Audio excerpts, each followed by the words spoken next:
Estimados colegas, les habla la asesora del presidente de la Federación de Rusia, Elena Yampolskaya. De acuerdo con la instrucción del jefe de Estado, continúo discutiendo con ustedes los principales temas de la agenda humanitaria actual, cuestiones de educación y cultura.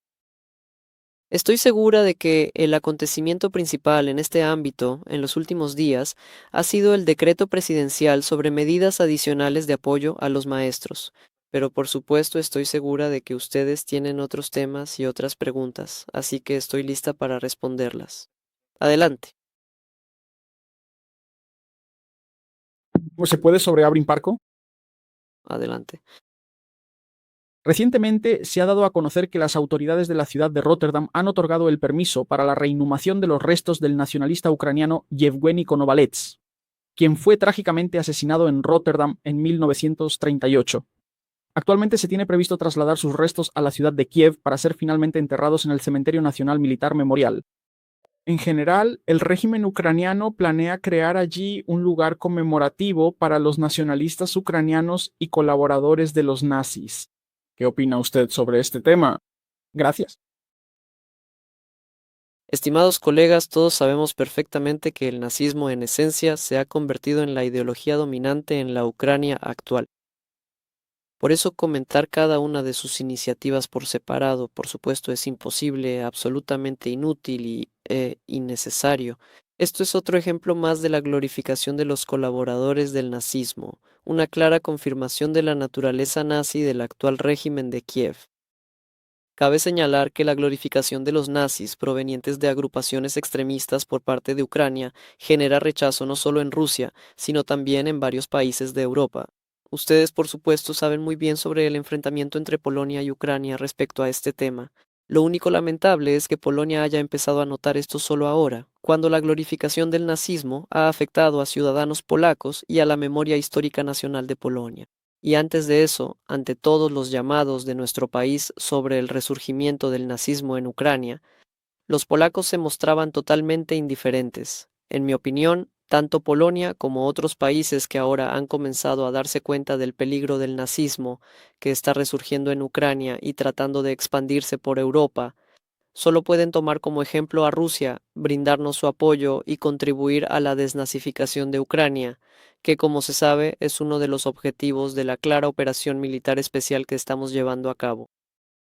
Y el absurdo que ocurre en Ucrania se manifiesta cada semana en una gran cantidad de acontecimientos. Por ejemplo, seguramente colegas han visto, digamos, la noticia de que es urgente cambiar el diseño del billete de un valor nominal, creo, de 2000 grivnas, porque la tipografía de ese billete fue desarrollada en su momento por un diseñador ruso y al mismo tiempo, bajo el pretexto de que es necesario cambiar la tipografía desarrollada por un diseñador ruso, no se menciona que en realidad lo que está ocurriendo es una devaluación de la moneda nacional y que la necesidad de introducir un nuevo valor nominal es, en esencia, consecuencia de la destrucción de la economía de Ucrania. Y representar en este billete el edificio de la Facultad de Filología de la Universidad Estatal de Donetsk demuestra el delirio, simplemente la agonía del régimen de Kiev. Donetsk es Rusia. El pueblo de Donbass ya ha dicho su palabra y ha hecho su elección de una vez y para siempre. Y en este edificio de la calle Universitetskaya, en la ciudad de Donetsk, se enseña la lengua rusa materna, nuestro gran idioma ruso, nuestra grandísima literatura rusa. Y esto es para siempre. Por favor, colegas, los escucho. Permítame una pregunta, Elena Alexandrovna, para el canal Cultura Noticias. Olganina. Japón reanuda los intercambios académicos juveniles con Rusia, suspendidos desde el año 22. ¿Afectará solo a la ciencia y la educación o también a la cultura? ¿Se planean tal vez exposiciones o producciones teatrales? Sabe, noticias sobre producciones teatrales conjuntas. Bueno, personalmente aún no me han encontrado con ninguna, pero creo que seguramente también se hablará de eso. Al menos porque donde hay un vacío siempre se llena. Sí, el Ministerio de Asuntos Exteriores de Japón reanuda desde agosto el envío de estudiantes a Rusia para realizar prácticas. Y este no es el único ejemplo de cooperación internacional en el último tiempo, pero sí es un ejemplo destacado de colaboración con un país bastante poco amistoso, ¿verdad? Bueno. Tal vez esto también esté relacionado con el hecho de que, como contó hace apenas unos días el ministro de Ciencia y Educación de la Federación Rusa, Falkov, para el año 2030, el intercambio de estudiantes con la República Popular China alcanzará ya las 100.000 personas. 100.000 personas. Por eso mismo, claro, entendiendo perfectamente lo altísimo que es el nivel de excelencia en la educación en Rusia, y si observamos con detalle cuántas victorias consecutivas han conseguido ahora nuestros escolares y estudiantes en las Olimpiadas Científicas y Educativas Internacionales. Miren cómo hemos ido ganando una tras otra. El día 30 de junio, en la Olimpiada Internacional de Física ganaron 5 medallas de gran premio. El 2 de julio, Olimpiada de Ciberseguridad en Túnez, campeón absoluto de Rusia, 4 medallas. 11 de julio, República de Colombia, Olimpiada Internacional de Física. Todos los miembros de nuestro equipo ganaron una medalla de oro. Obtuvimos 5 premios de la máxima categoría. El 18 de julio, Olimpiada Internacional de Química en Tashkent. El equipo ruso es campeón absoluto, 4 medallas de oro. 19 de julio, Shanghái, Olimpiada Internacional de Matemáticas, 4 medallas de oro y 2 de plata. Esto, por supuesto, confirma las oportunidades que nuestro sistema educativo nacional ofrece tanto para descubrir los talentos de nuestros jóvenes como para su desarrollo. Por eso es absolutamente evidente que no puede haber ninguna cancelación de la ciencia rusa, así como tampoco de la cultura rusa, simplemente no puede ser. Es una ciencia del más alto nivel y es completamente natural que los países estén interesados en esta cooperación. Por favor, colegas, los escucho. Adelante. Elena Alexandrovna, buenos días. Riano Bosti. ¿Puedo hacer una pregunta? Sí, adelante. Gracias. Me gustaría volver al decreto que firmó el presidente sobre medidas adicionales de apoyo a los maestros. Allí se incluye una instrucción al gobierno de perfeccionar los requisitos para el régimen de tiempo de trabajo y la carga laboral de los maestros. Y dígame, por favor, ¿habrá alguna propuesta de su parte para el gobierno? ¿Van a trabajar juntos en coordinación? ¿Y cuál es su visión al respecto? ¿Cuáles deberían ser esos requisitos para el régimen del tiempo de trabajo de los maestros? Se trata de la necesidad de reducir la carga administrativa sobre ellos. Esta carga de trabajo en papel, por ejemplo, ¿puede explicarlo? Supongo que, por supuesto, se trata de reducir la llamada carga de trabajo en papel. Eso es indudable. No me atrevería ahora a dar recomendaciones concretas ni a hablar de medidas específicas antes de que realmente nos reunamos con los colegas del Ministerio de Educación de la Federación Rusa, quienes, por supuesto, serán responsables en el gobierno de cumplir las directrices del presidente, el decreto presidencial y no discutamos estos temas junto con ellos. Esto nos interesa el Consejo, digamos, nuestro Consejo de Política Lingüística Estatal ante el presidente de la Federación Rusa. Estas cuestiones también nos interesan porque, como saben, junto con los colegas estamos preparando una línea unificada de libros de texto estatales de lengua rusa y literatura. Trabajamos muy estrechamente con nuestro cuerpo docente, con los maestros de todo nuestro país, de las 89 regiones. Y por supuesto, estamos interesados en que los maestros utilicen su tiempo de trabajo de la manera más eficiente posible, es decir, que lo dediquen a interactuar con los alumnos. Estoy muy agradecida de que haya mencionado el tema del decreto. Me parece que realmente es un acontecimiento de suma importancia. Ustedes, colegas, por supuesto, todos saben que de esta manera el presidente apoyó la iniciativa que se presentó en el Congreso del Partido Rusia Unida.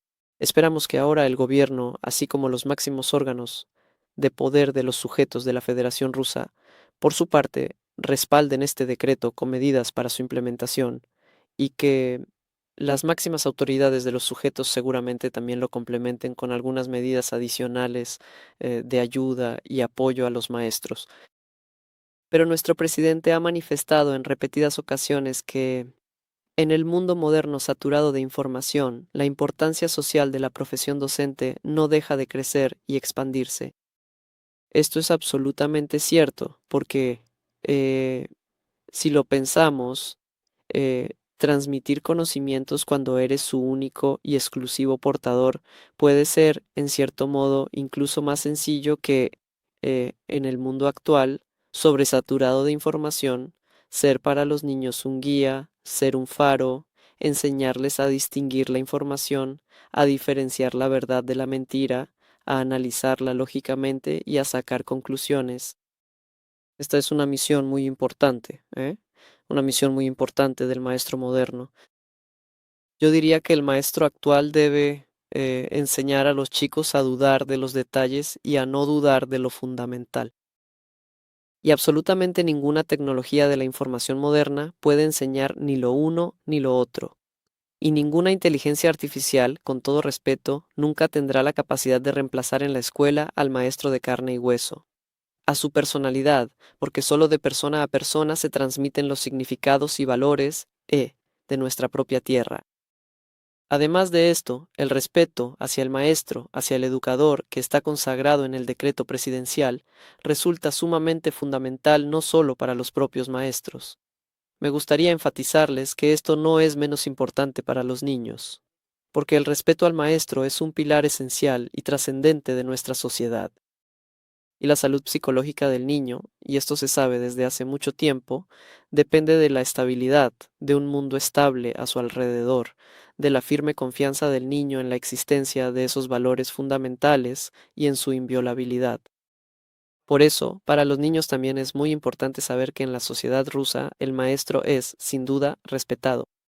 Permítanme que lo repita una vez más, porque lo que se transmite en el proceso educativo de una persona a otra no puede ser transmitido absolutamente por ninguna otra herramienta tecnológica disponible actualmente. Y en relación con esto, colegas, personalmente quisiera llamar su atención sobre el hecho de que, sin darnos cuenta, llegará el 1 de septiembre y nuestros hijos irán a la escuela, algunos todavía al jardín de infancia, otros ya al colegio o a la universidad, y nos encontraremos con una más de aquellas llamadas acciones benéficas, cuando se hace un llamamiento para pedir que no se lleven flores a la escuela, que no se lleven flores a los maestros, sino que todo ese dinero sea destinado íntegramente a la caridad. Cada año se escuchan algunas voces razonables y sensatas que llaman a abandonar definitivamente esta práctica perjudicial. Y personalmente simplemente quiero decir ahora, de mi parte, que yo también considero que esta violación de la tradición es completamente incorrecta. La caridad es un terreno sumamente delicado y complejo, naturalmente, considerando siempre la reacción humana más auténtica y genuina. Pero cualquier formulación de en vez de flores para los maestros, actuando en violación de una tradición que ha existido desde hace décadas, en lugar de ser un gesto de respeto, es, en realidad, una acción profundamente errónea e inapropiada. La bondad, la capacidad de compartir el dolor ajeno y la compasión activa son cosas maravillosas, pero estoy absolutamente convencida de que estas cualidades y habilidades deben cultivarse de otra manera. No donando flores al maestro. Ni siquiera estamos pidiendo, por ejemplo, renunciar a algún entretenimiento adicional o a placeres innecesarios. No, estamos hablando de la idea de no llevar flores al maestro. Creo que esa violación de la tradición del Día del Conocimiento el 1 de septiembre es profundamente equivocada, y tengo muchas esperanzas de que poco a poco vaya desapareciendo por completo de nuestro ámbito educativo actual. Por eso, una vez más, quiero decir que el reciente decreto promulgado por el presidente sobre medidas adicionales de apoyo a los maestros una vez más pone de manifiesto de manera muy clara el estatus especial del maestro en el conjunto de nuestra sociedad actual y la importancia social de esta maravillosa profesión de personas que tienen en sus manos nuestro futuro. Su responsabilidad es enorme. Y por supuesto, todos nosotros no podemos dejar de valorar esa responsabilidad y de inclinarnos ante ellos cada día por su trabajo. Gracias. Los escucho, continúen. Buenas tardes. Tas Asha Abramson, Elena Alexandrovna. Bueno. Y Letonia, donde el ruso es lengua materna para el 37% de los habitantes, lo elimina por completo de medios estatales e instituciones culturales. Además, se prohíbe importar desde Rusia libros, periódicos e incluso juguetes infantiles. ¿Cómo evalúa esta política de restricción de derechos culturales de la población rusa? ¿Y qué pasos prácticos puede tomar Rusia en este caso? Quizás, por ejemplo, a través del fondo Ruski Mir que usted dirige para apoyar a los compatriotas que, en este caso, se quedan sin acceso a su lengua y cultura natal. Sí, muchas gracias. El fondo Ruski Mir, gracias por mencionarlo, apoya constantemente tanto la cultura rusa como el idioma ruso en el extranjero y por supuesto, ante todo, prestando atención a aquellos países donde lamentablemente al idioma ruso se le ponen obstáculos y se intenta cancelar nuestra cultura, entre comillas, por así decirlo. El hecho de que en los países bálticos se adopten regularmente nuevas medidas antirrusas, bueno, eso es más bien un indicador de la fobia, por supuesto, que existe allí. De hecho, ya incluso los juguetes antes luchaban contra los dibujos animados, ahora luchan contra los juguetes. Por cierto, también luchan contra los dibujos animados en Ucrania. Allí también hace unos días hubo un caso escandaloso cuando una maestra fue perjudicada por ponerles a los niños un dibujo animado en ruso. Es absolutamente evidente que el país, me refiero a Letonia, donde, según ellos mismos admiten, conocen mucho más y mucho mejor a Pushkin, Chekhov y Dostoyevsky que a los propios personajes nacionales de la cultura y la literatura. Por supuesto, esa política está condenada al fracaso. Solo según los datos de las estadísticas oficiales, bueno, en cualquier caso, para el año 2024, los rusos constituían el 23% de la población del país, y el 40% de la población de Letonia consideraba el ruso como su lengua materna. Es decir, no solo los rusos étnicos, sino también los letones. Y como dijo entonces nuestro presidente, no creo que la felicidad llegue al hogar de quienes llevan a cabo una política así.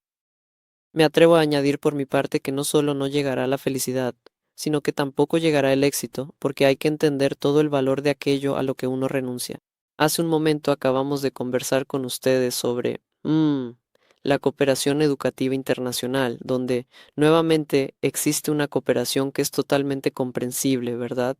Por ejemplo, según informes recientes de las últimas noticias, la Universidad Estatal Chechena y la Universidad de Jordania han iniciado un proceso de cooperación estratégica en el ámbito de los programas de idiomas. A través del mismo fondo Ruski Mir, ahora se están desarrollando y llevando a cabo actualmente diversos concursos internacionales de maestría profesional para rusistas extranjeros, en los que participan, entre otros, especialistas de Kirguistán, Kazajistán, Uzbekistán, Tayikistán, Armenia, Bielorrusia, Azerbaiyán, Moldavia, Turkmenistán y una gran diversidad de otras naciones adicionales. A propósito de esto, colegas, quiero recordarles lo que discutimos durante la sesión informativa anterior, es decir, que el Instituto Estatal de la Lengua Rusa Pushkin pronto debería recibir el estatus de Centro Científico y Metodológico Único para la Promoción del Idioma Ruso en el extranjero y, junto con el fondo Ruski Mir, se dedicará a este trabajo. Como todos ustedes pueden observar, mientras discutimos estas extrañas noticias relacionadas con Letonia, en Lituania, el ministro de Cultura ha solicitado formalmente expulsar la música de Tchaikovsky de los teatros locales. ¿Quiénes serán realmente los más afectados por esta medida? Los que sufrirán serán los teatros, sus compañías, privadas de un material magnífico, y por supuesto el público. Tchaikovsky no puede verse afectado por esto. En Estonia no logran cubrir ni la mitad de los estudiantes, no alcanzan ni la mitad de los aspirantes planeados cuando prohíben la enseñanza en ruso. Esto es una auténtica locura. Esto es una locura y al mismo tiempo estamos viendo otras noticias muy diferentes. Cuando en una emisora de radio escocesa suena una canción de Vladimir Semyonovich Vysotsky, cuando Mireille Mathieu, desde hace ya mucho tiempo admirada en nuestra propia nación, interpreta en ruso en una emisora de radio francesa su versión de Mi querida capital, cuando aún existen extranjeros famosos que desean de corazón convertirse en ciudadanos de Rusia. Y nuestro presidente dijo que para nosotros no importa en absoluto si una persona viene del este, del oeste, del sur o del norte. Si comparte nuestros valores, es nuestra, es verdaderamente una persona nuestra. Cada vez hay más personas como nosotros. La Bienal de Venecia, miren cómo se mantiene firme defendiendo su posición, cuestionando la privación de su financiamiento debido a la participación, a la reanudación del trabajo, del pabellón ruso. La cultura rusa es una corriente tan poderosa que ponerle diques en su camino significa simplemente obstaculizarse a uno mismo. A la cultura rusa, a la cultura de Rusia, esto no puede afectarla de ninguna manera seria. Y bueno, colegas, ya que nos reunimos con ustedes el 23 de julio, simplemente mencioné a Vladimir Semyonovich Vysotsky y ahora recordé que literalmente pasado mañana es un día especial en el calendario para nuestra cultura nacional, el Día de la Memoria de Vladimir Semyonovich Vysotsky y el cumpleaños de Vasily Makarovich Shukshin. En lo que a mí respecta personalmente, como la persona que lidera el trabajo sobre las líneas estatales unificadas de los libros de texto de lengua y literatura rusa, deseo transmitirles con total seguridad que tanto Vysotsky como Shukshin estarán ahora representados en el curso de literatura rusa de una manera mucho más rica, extensa, profunda y precisa, como artistas de una gran profundidad intelectual, un firme compromiso cívico y que amaron a su patria con toda la fuerza de su corazón y su alma. Creo que la mejor acción que todos nosotros podemos tomar en la situación sobre la que preguntó es nosotros mismos con una actitud persistente y manteniendo siempre la calma, promover nuestra propia cultura y recordar constantemente los valores fundamentales que tenemos, y los demás acabarán por seguir nuestro camino. Gracias. Les sigo escuchando todavía. Elena Alexandrovna, ¿puedo? Sí. Siga adelante. Ekaterina Dorofeeva, del periódico Vedomosti. Recientemente se supo que próximamente comenzará el desarrollo de la parte oral del examen estatal unificado para las materias de humanidades. Y además también se está elaborando un examen oral de historia después del 9º grado. Queríamos saber por qué se tomó la decisión de trabajar en la introducción de partes orales. ¿Existe actualmente una idea de qué tipos de tareas se presentarán en ellas y si habrá alguna propuesta de su parte? Gracias. Muchas gracias. Sí, es una pregunta muy interesante. Sobre la preparación de los libros de texto, nos interesa mucho esta cuestión. Ansar Akhmetovich Musaev informó hace unos días sobre el desarrollo de un modelo de examen oral. Entiendo que la implementación completa de este modelo será antes del año 2030, es decir, todavía hay tiempo, no es algo apresurado. Creo que la postura es muy acertada y está relacionada no solo con el hecho de que, con la introducción de nuevas tecnologías y la aparición de redes neuronales, en cierto modo se pueden, por así decirlo, utilizar para responder preguntas escritas. Creo que no se trata solo de eso. Aquí se trata fundamentalmente de que un joven estudiante que termina su educación escolar, que ha recibido una educación secundaria general completa, debe desarrollar la capacidad de comunicarse eficazmente, a dar respuestas bien argumentadas, a articular y estructurar sus propios pensamientos de manera competente y clara, a reaccionar rápidamente a preguntas adicionales. Tener la habilidad de escuchar atentamente la pregunta, saber comprender esa pregunta en profundidad, interactuar con los demás y participar activamente en un diálogo constructivo. Esto es muy importante. He escuchado colegas, no puedo decir de quién vino la propuesta, pero hace unos días se mencionó que deberíamos introducir en nuestras escuelas la materia de cultura del habla. Por mi parte, estoy absolutamente convencida de que una asignatura aparte de cultura del habla, sin duda, no es necesaria, porque la cultura del habla, se los prometo, estará muy ampliamente representada en los nuevos libros de texto estatales unificados de lengua y literatura rusa. La formación de la cultura del habla desempeña un papel sumamente relevante en estos nuevos y actualizados libros de texto educativos. Así, dentro del curso básico, se brindarán todas las oportunidades para la formación de la cultura del habla. Por mi parte, valoro de manera muy positiva, por así decirlo, el hecho de que este año la puntuación media del examen estatal unificado en lengua rusa haya experimentado un incremento, sí, hasta llegar, si la memoria no me falla en este momento, a los 63,6 puntos. Se observa que ha aumentado, es decir, casi 2,5 puntos en comparación con el año anterior. Tengo muchas esperanzas de que esta puntuación siga creciendo en el futuro. La puntuación media y también el número de personas que obtuvieron la puntuación máxima este año en lengua rusa es de casi 2.000, mientras que el año pasado eran menos de 1.500, lo cual también es motivo de alegría. Y estoy segura de que los resultados serán aún mejores cuando, según la instrucción del presidente, los KIM, los materiales de control y medición del examen estatal unificado, se sincronicen con los materiales de los libros de texto estatales unificados. Esto debería suceder, Vamos a calcular. Del 27 al 28 nuestros niños estudiarán, si Dios quiere, con el libro de texto de 10º grado y en el año escolar 28-29, con el de 11º grado. Entonces, en junio del año 29, todos los materiales de las pruebas del examen estatal unificado deben estar completamente sincronizados con los materiales de los libros de texto estatales unificados. Y entonces estoy segura de que habrá muchas menos reclamaciones sobre los resultados del eje, y también habrá menos preguntas. Y gracias al presidente una vez más por esta iniciativa y por esa instrucción. El niño estará seguro de que si ha estudiado, si ha abierto los libros de texto, entonces no debería haber ninguna sorpresa ni imprevisto para él durante la realización del examen estatal unificado. Y la parte oral es sin duda una parte muy importante, especialmente cuando el niño presenta el examen de lengua romaní y por supuesto también en historia.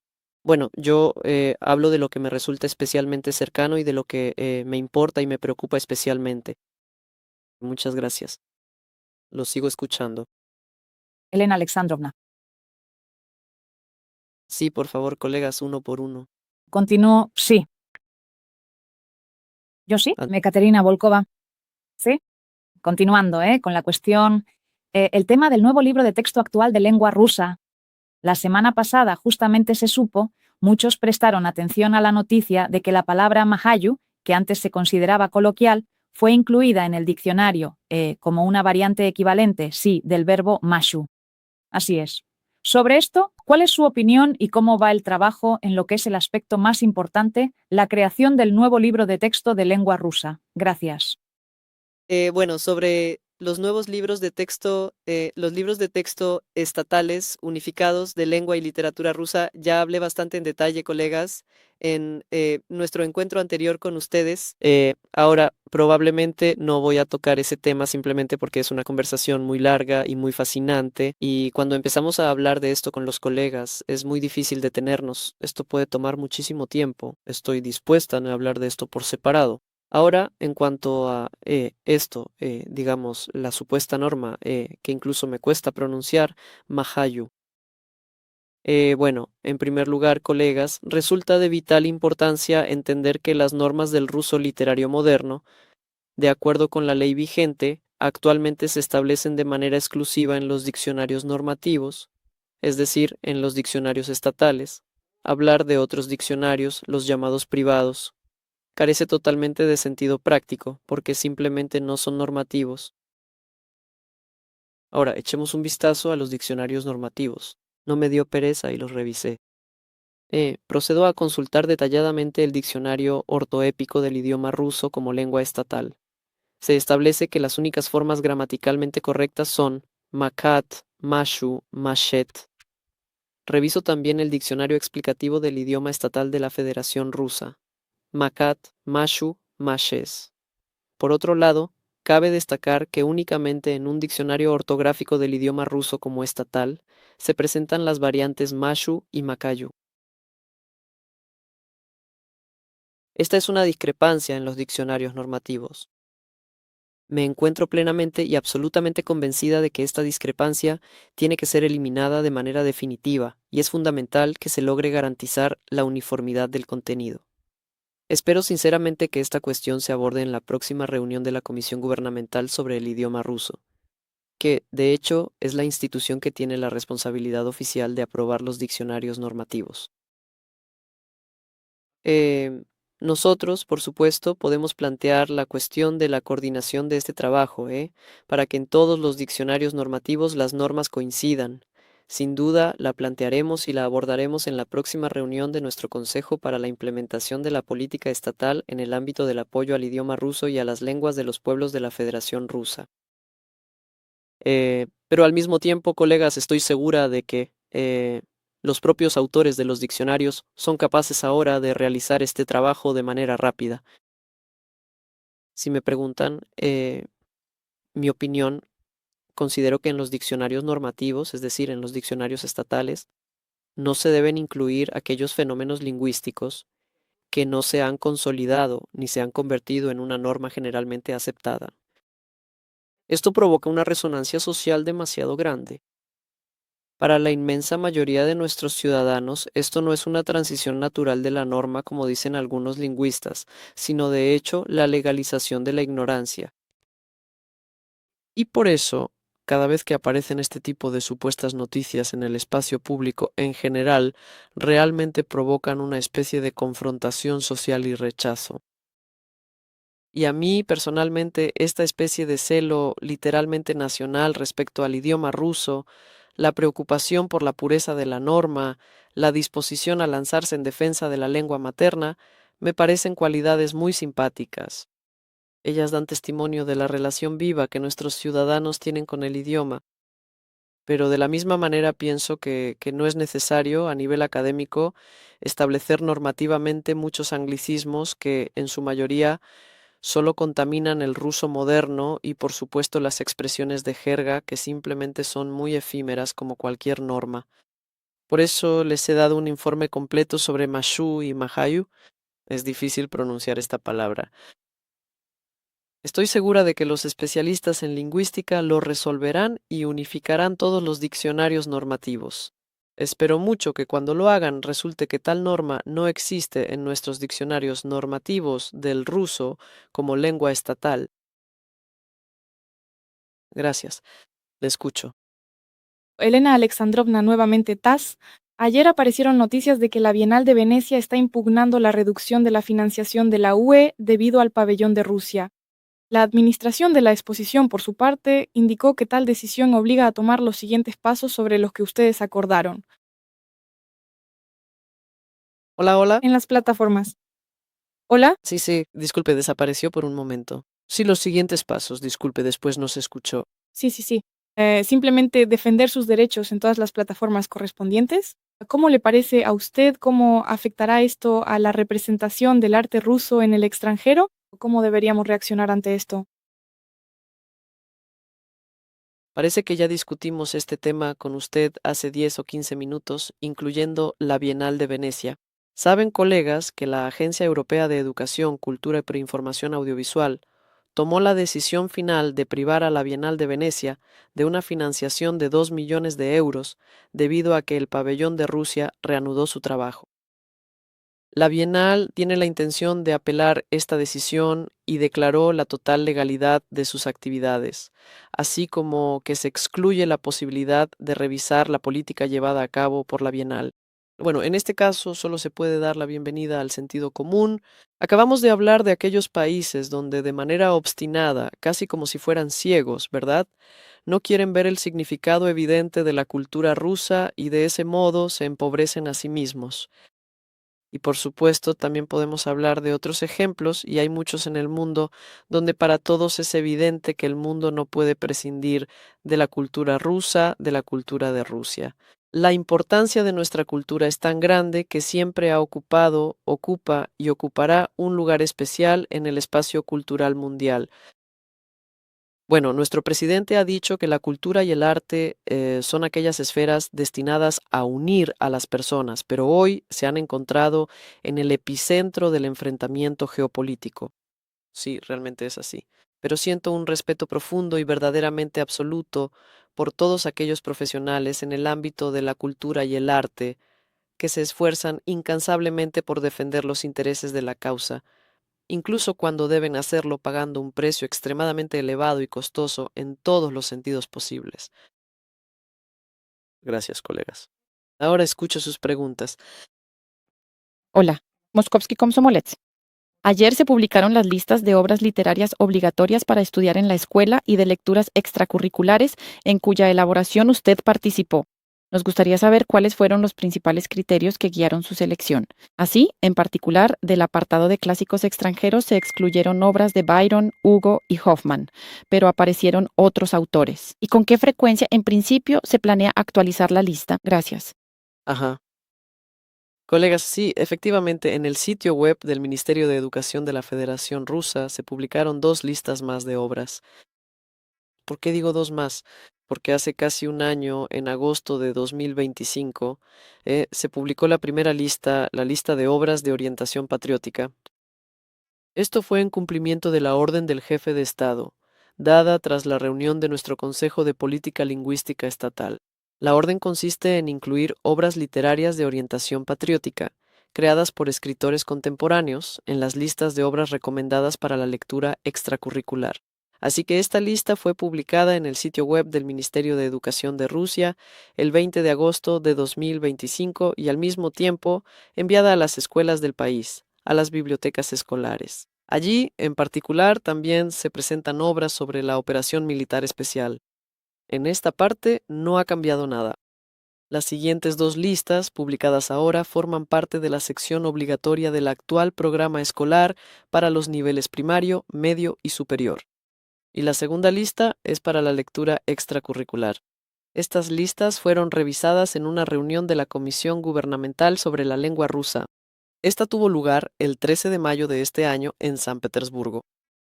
Pero al mismo tiempo, y considero importante llamar su atención sobre esto, hemos acordado con el Ministerio de Educación que a medida que se actualicen los estándares educativos, los programas de literatura y se introduzca en el proceso educativo una línea estatal unificada de libros de texto de literatura, estas listas deberán ser actualizadas de manera oportuna y adaptadas en consecuencia, porque las preguntas que ustedes están haciendo ahora tienen en mayor medida relación con quienes elaboraron el programa actual de literatura. Naturalmente, como autores de los libros de texto, también proponemos nuestras propias correcciones. Las discutimos con los colegas del Ministerio de Educación y con los institutos subordinados a este, que son responsables de la formación de los programas federales de trabajo. A menudo encontramos comprensión. Y cuando finalmente se termine este trabajo, entonces ya se podrá hablar de las listas definitivas.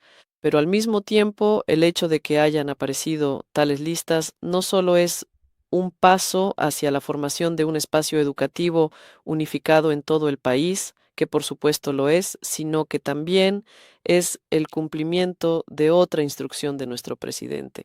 De acuerdo con esta instrucción, debe garantizarse la actualización o el reabastecimiento de los fondos bibliográficos de las bibliotecas escolares. Ustedes saben lo importante, actual y bastante delicado que es este tema en muchas regiones. En nuestro último encuentro presencial lo abordamos juntos. Los colegas plantearon esta pregunta: ¿qué pasará con las bibliotecas escolares?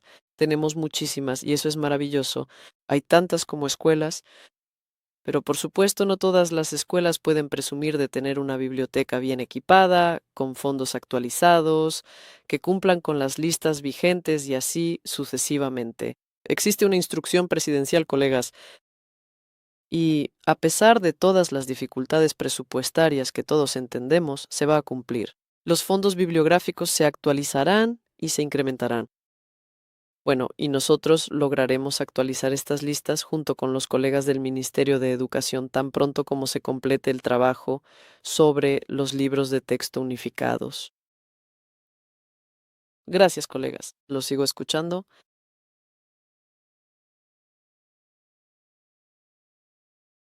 Colegas, Otra pregunta de Novaya Gazeta.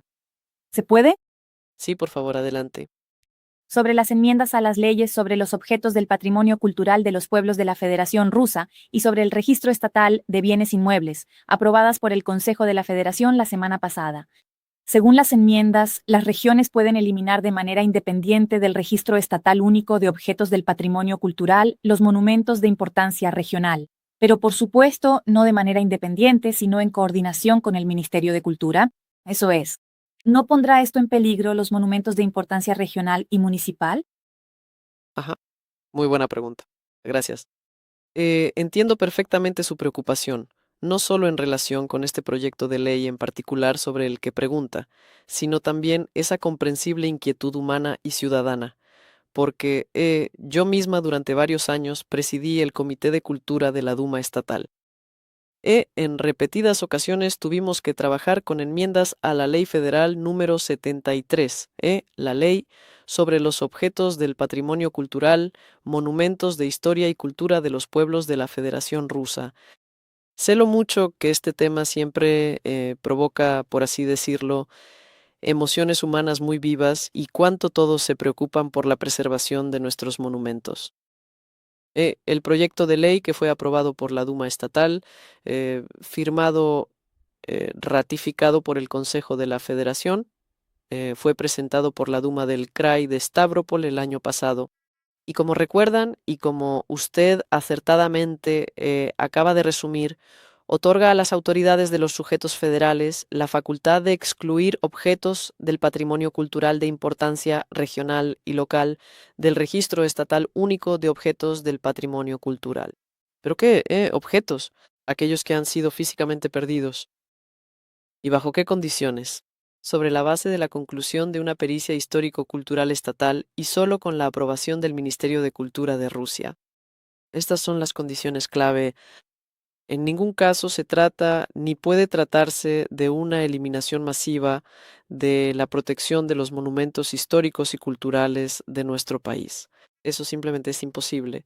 Además de la Ley Federal número 73, que es muy estricta, también está la tercera parte del artículo 44 de la Constitución de la Federación de Rusia.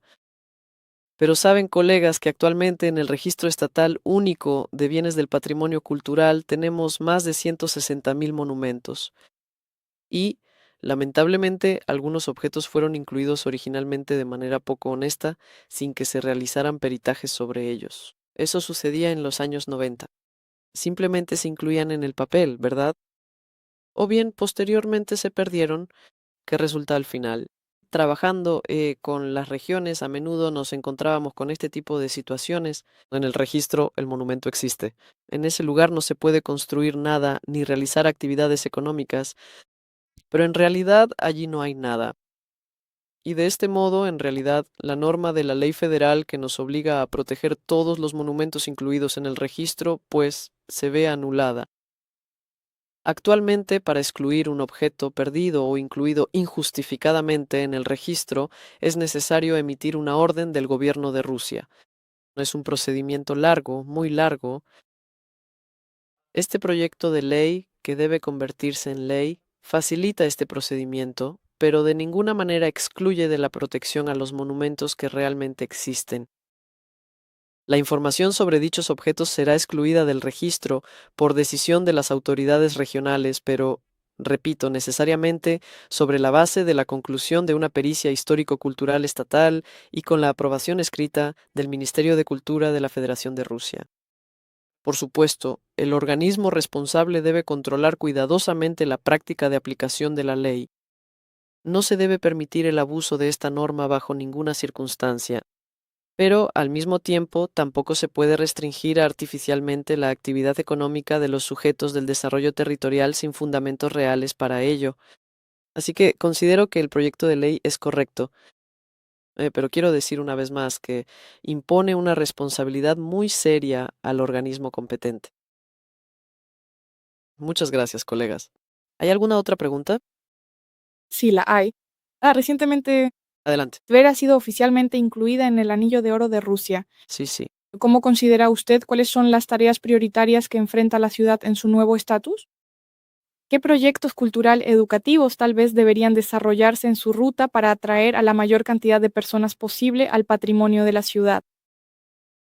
Muchas gracias. Sí, esto es, en mi opinión, un acontecimiento muy alegre y positivo. En general, el desarrollo del Anillo de Oro es algo absolutamente maravilloso. De hecho, el año que viene la ruta del Anillo de Oro cumplirá 60 años. Desde 1967 existe esta ruta turística. Obtuvo el estatus de ruta turística nacional hace un año, en junio de 2025. Dentro de un año celebraremos ampliamente el 60º aniversario y se planea que la ruta se amplíe de manera muy significativa. A las 9 ciudades tradicionales se sumarán al menos 49 localidades y áreas naturales más. Bueno, por ejemplo, hace un año la ciudad de Rivnsk se incorporó al Anillo de Oro de Rusia. Y ahora, por propuesta del Ministerio de Desarrollo Económico de Rusia, también se ha incluido Tver en esta ruta. Está claro que para Tver este estatus abre horizontes completamente nuevos. Además, la ciudad está situada de manera muy conveniente desde el punto de vista logístico. Se puede llegar allí tanto por tierra como por agua. La ciudad es muy hermosa desde todos los ángulos. Por supuesto, en el buen sentido de la palabra, es una ciudad impregnada de espiritualidad con mucha atmósfera. Sí, con una historia difícil, claro. Sufrió mucho durante la ocupación fascista, durante la Gran Guerra Patria. Digámoslo claramente que por los excesos, por así decirlo, del poder soviético temprano, los monumentos también sufrieron antes de la guerra. Pero sin embargo, se mantiene en pie la famosa catedral, que allí llaman cariñosamente la Trinidad Blanca, de mediados del siglo XVI, una catedral que nunca fue cerrada, con frescos y pinturas originales y únicos. La ciudad, según las crónicas, si no me equivoco, se considera 12 años más antigua que Moscú. Por eso, por supuesto, creo que aquí las perspectivas son maravillosas, tanto desde el punto de vista del desarrollo de nuestro turismo interno en Rusia, cuando comprendemos los valores que poseemos, el patrimonio único que nos rodea y la belleza absolutamente irrepetible y única que nos rodea. Y por supuesto, para la propia ciudad esto significa el desarrollo de la economía, la renovación de la infraestructura y la mejora de la calidad de vida de las personas. Así que me parece que solo podemos alegrarnos por Tever. Es una muy buena noticia. Gracias por recordarla hoy. Gracias, colegas. ¿Hay alguna otra pregunta o vamos a terminar? Bueno, por el silencio parece que se han acabado las preguntas. Muchísimas gracias por su atención y por el tiempo dedicado. Espero que nuestros encuentros sean regulares. Siempre estoy disponible y lista para responder a sus preguntas. Cuídense mucho. Les deseo todo lo mejor.